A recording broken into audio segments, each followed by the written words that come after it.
Discard until you have about 20 grams in the bottom of the jar. Set it on the scale and reset it to 0. Now put in about 50 grams of room temperature water. And then you add 50 grams of flour after I zero that. Oops. Stir it until it's nice and mixed. Scrape the sides down really well. It's very important.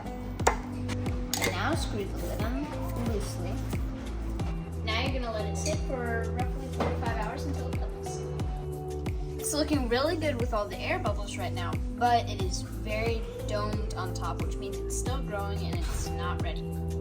This is what it's gonna look like when it's done. It's gonna be very bubbly, it's gonna be doubled in size, and it's gonna be flat on top. All right, after you use your starter in your recipe, usually what you have left in the bottom of the jar is enough for you to feed it and get it ready again.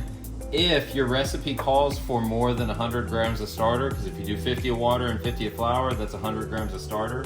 Usually recipes are going to be about 20% of your total flour, 20% starter to your total amount of flour.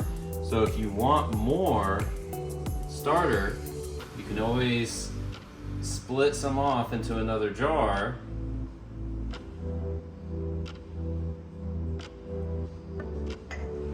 And then feed both jars 50 and 50 water, 50 flour, 50 water, 50 flour, and that's pretty much all you need. Measure your water.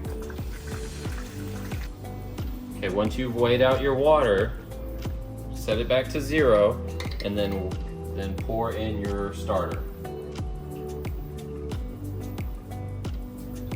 Stir your starter in water. Now measure out your flour ingredients. I'm putting my salt in. All right, mix the water, the salt, and the flour all together really, really well till you've got a well mixed together shaggy dough. Like this. Now you let it rest for an hour. Now that it's rested for about an hour, we can finally do the first kneading. And to keep the dough from sticking, you can slightly wet your hands. And you can keep on doing the stretching and putting on top about 15 times. And once you're done, you can let it rest for about 30 minutes and do that over and over again for about 4 or 5 times. All right, take it out. Try not to smash the bubbles here. Depending on the size of the recipe you have, split it into 1 or 2. Gently put it into a dough ball, and this is for it to relax just before it goes into the basket. Again, you can wet your hands so the dough doesn't stick to your hands, and then just get it to 2 nice round shapes here, and this is for it to relax for about 30 minutes before it goes into the basket. Okay, you can use regular flour. This is rice flour. So now we're gonna flip it over and get it rolled up. Be very careful not to pop any of the air bubbles in there. And then just start folding it in on itself. And then roll it up. Now you can tighten it up once it's in there.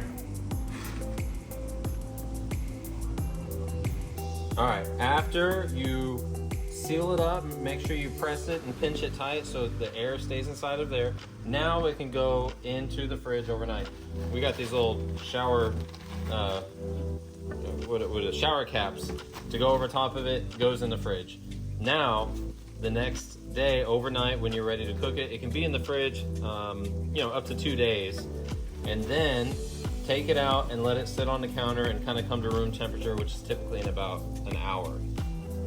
Okay, after you've taken it out of the fridge, let it sit to room temperature for about an hour. Sprinkle it with a little bit of flour. Roll it out of the basket carefully. All right, with a really sharp knife or a razor blade, make an incision.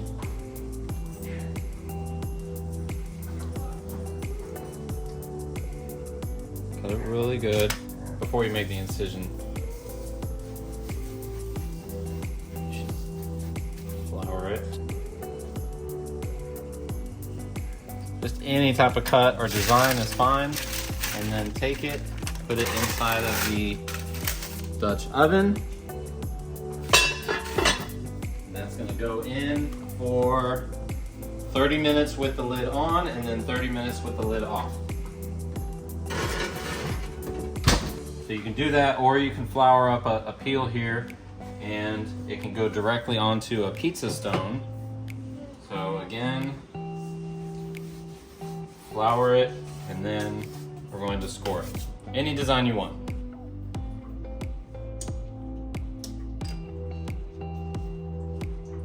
All right, now slide it onto the pizza stone.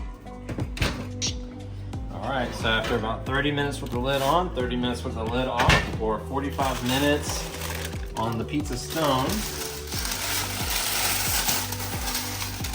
you have some awesome looking sourdough bread.